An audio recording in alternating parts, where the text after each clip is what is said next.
Tonight is the last night of the Flash Activity Board's Trivia Nights. Find out what the theme is and what you can win later on. And Kent State's School of Fashion is putting on their annual fashion show. TV2 has the story. We have more information about the cost of the toxic train derailment that happened in East Palestine this February. We'll tell you all about it this morning. And George Foreman is finally coming to the big screen as his biopic releases tomorrow. This story and more as TV2 starts right now.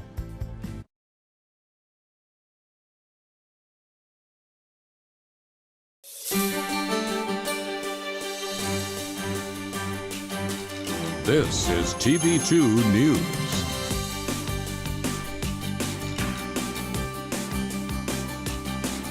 Good Thursday morning, Portage County. Thank you so much for joining us for our last FlashCast of the semester. I'm Noah Rowe. And I'm Joe Malbin. We begin today's FlashCast with many events being offered to students all over campus. There's nothing like a show on Broadway, and tonight is the night to test your musical knowledge at the Flash Activity Board's Trivia Night. The theme this week is Broadway shows, and many fun prizes are on the line, including mugs, posters, and Broadway-themed games. The event will be held at Tahini in the Rathskeller, and remember, this will be the last trivia night of the year. It's your last chance until fall to win. And tickets for the Kent State School of Fashion's annual fashion show are on sale now.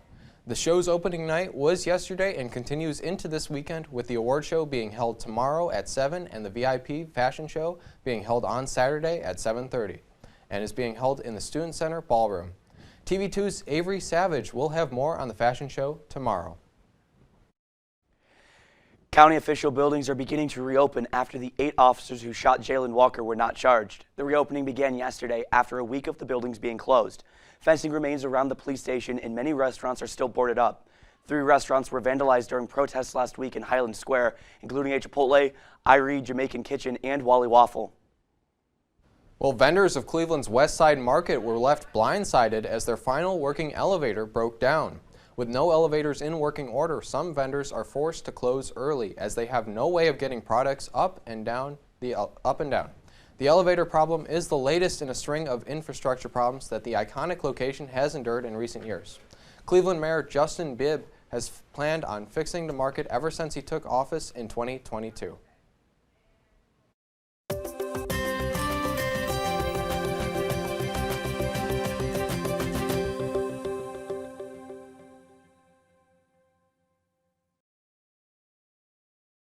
Good Thursday morning, Kent State and all of Portage County. I'm your weather anchor, Nuried Hurtado, with your weather forecast. Let's see what's going on right now in Kent. We have sunny skies, finally, after seeing the clouds all around this week. It feels like 46 outside. It's not a big difference. The wind is going east at 7 miles per hour. That's why the temperature, it feels a little bit colder. The dew point is at 28 degrees, the humidity at 43, and a visibility of 10 miles. Now looking for the rest of our day. We woke up with 50 degrees, sunny skies at 6 a.m. By noon, the temperature is going to go up to 63, which is really nice. So get the chance to enjoy those sunny skies, those partly cloudy skies.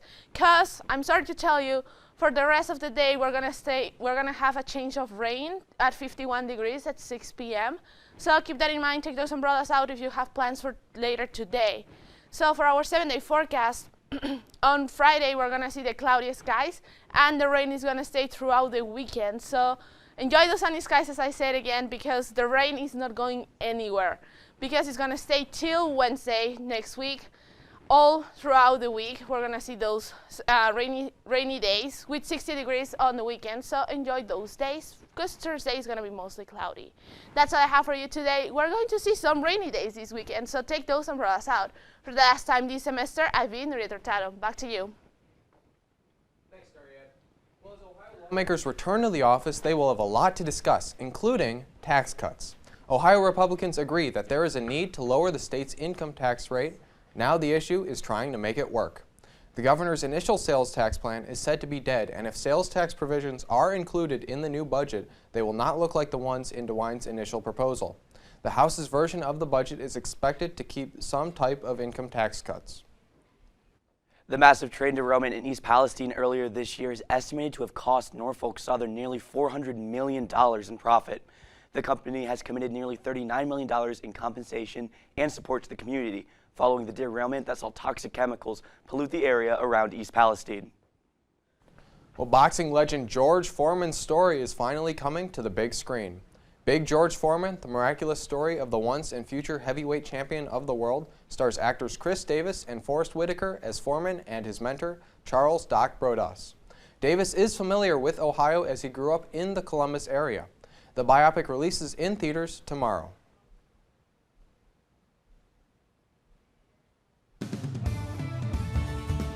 Do you have a favorite book or movie? Today is the perfect day to share that with the world. Find out why today on TV2.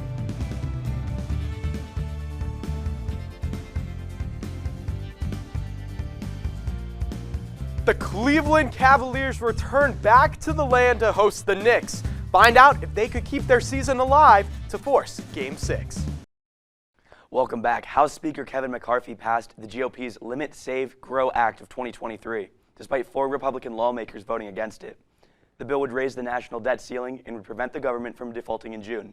However, the president is hesitant to sign this bill and wants the debt ceiling raised without conditions attached to it. The bill is not likely to pass through a Democratic-controlled Senate, according to experts.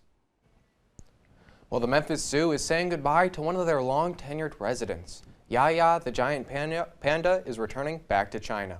The giant panda has called the Memphis Zoo her home for 20 years after arriving with a male panda named Lily, who passed in February.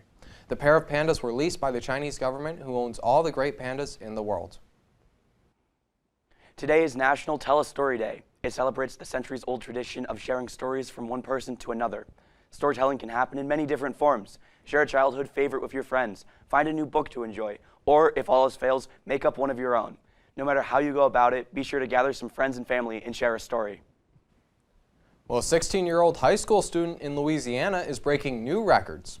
Dennis Malik Barnes has been accepted into 175 universities and colleges and has been offered scholarships from over 125 schools. That's a total of $9 million from schools across the country. Barnes, a graduating student at the International High School of New Orleans, is expected to make his big decision on Tuesday. And now, your TV2 Sports Report.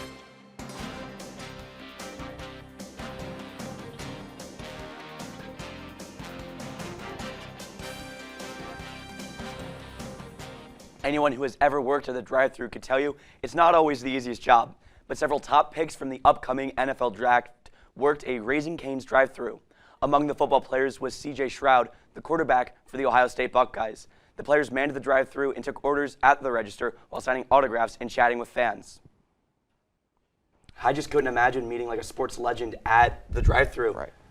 That's insane. It's really cool. Josh, if you were to meet a sports legend at a drive-thru, who would you want it to be? Oh, easily I would want it to be LeBron. I'm a huge LeBron fan. But I don't know. I mean, we could, maybe, one day. We'll have to see. Only hope for the best. But anyways, what's poppin', Portage County? It's your boy, Josh Aponte. And the NBA playoffs are in full swing. But you know what else is swinging? The Kent State baseball team. Let's get right into it. First up, that Kent State baseball team hosted the Ohio State Buckeyes in a sold-out game here in Kent. And the Flashes put on a running clinic.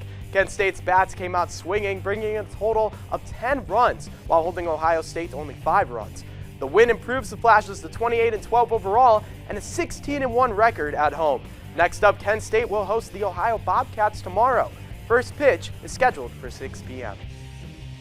And the Cleveland Cavaliers return home and face elimination by the New York Knicks, down 3-1 on the series. First up, Jalen Brunson. He's going to steal the ball from Garland and just slam it home. And next up, R.J. Barrett. He's going to get a spin move off of Lamar Stevens and get the easy layup for the Knicks. And the Cavs are going to have to try to get something going. Donovan Mitchell with the mid-range jumper for the Cavs. And also, Darius Garland's going to want to get in on that action. He's going to do a mid-range jumper himself, but it was really all Donovan Mitchell going on for the Cavs. He finished with 28 points on the night, and that was one of his threes, but that was not enough, as the New York Knicks were able to prevail, and they will advance to face the Miami Heat in the next round of the playoffs. That was their first playoff win, or first playoff advance since 2013. And that's all I have for now. Follow us on all social media at TV2 KSU Sports. and stay updated on all sports news. Ladies and gentlemen, for the last time this semester, I've been Josh Aponte. You've been you. We'll see you next time on TV2. Have a great rest of your day, everyone.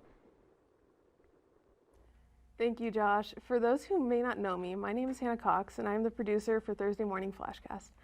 I am graduating this semester, so I'm doing my senior goodbye during my last FlashCast today.